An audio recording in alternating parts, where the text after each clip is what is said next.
Well, good morning. I'm Danielle Wiggins with your 3 News Now morning update. It is Tuesday, June 29th, and it's going to be another hot one. Comment below with how you plan to stay cool. Holly will have a check of your forecast in just a few minutes.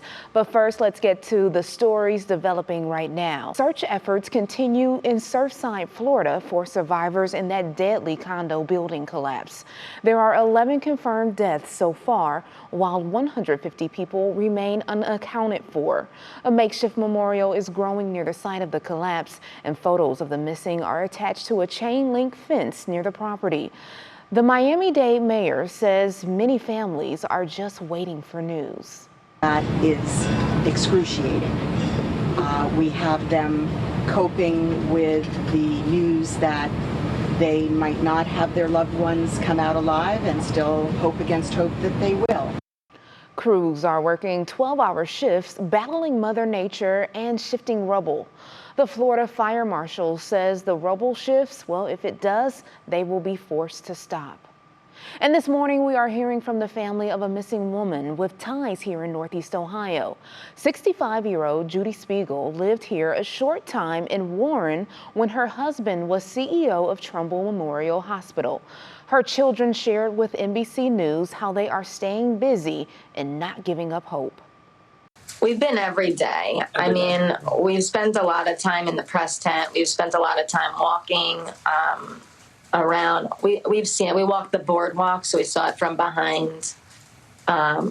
It's really horrifying. It's the worst thing you've ever seen in your entire life. The Spiegel family says that they will stay at the scene of the collapse every day until they learn the fate of their mother.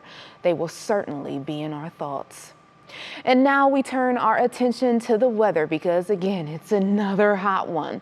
Holly has your updated forecast.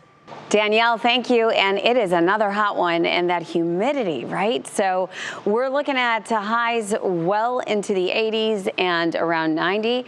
90 was what we hit yesterday. As we get into the afternoon, we start to see these pop-up shower and thunderstorms again.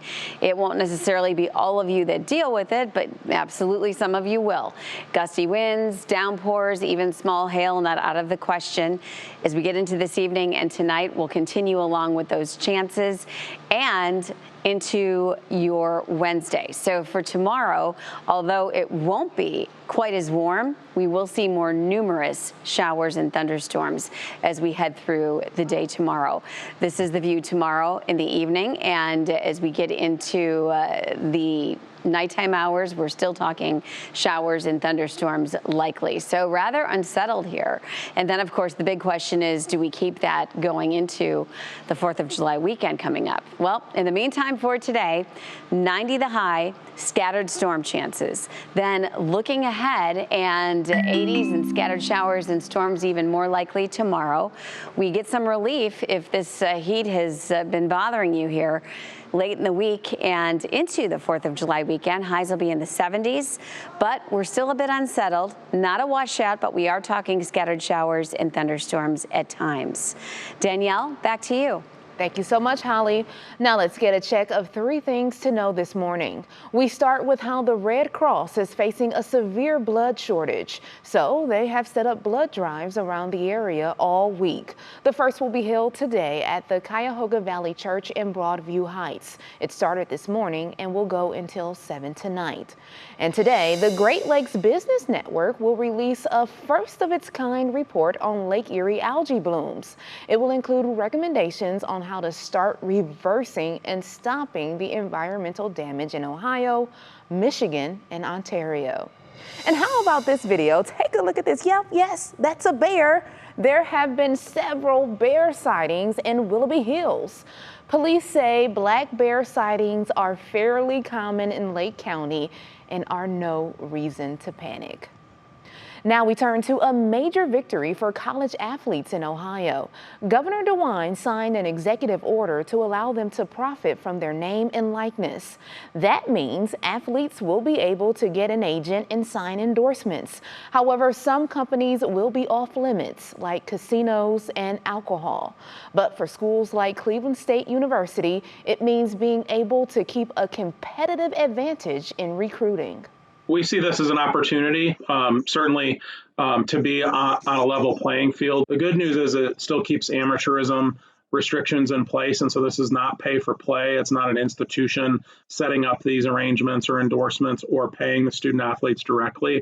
Ohio is now among 22 states with NIL laws or orders that have surged in the past year. And we have an update now to funding for broadband across Ohio. It's going to be part of the state's $75 billion budget, which is now on the way to Governor DeWine's desk. The Joint House-Senate Committee restored funding for broadband access. It is putting $250 million over 2 years toward broadband, as the state estimates at least 1 million residents across the state lack access. Well, thank you for taking time to join me for this 3 News Now morning update. Our digital team will continue to bring you the stories making headlines around Northeast Ohio and beyond. Make sure you continue to check our social media pages and WKYC.com throughout the day. I'm Danielle Wiggins, and I'll see you Wednesday morning on Go, starting at 4:30 a.m. Have a great day, everybody.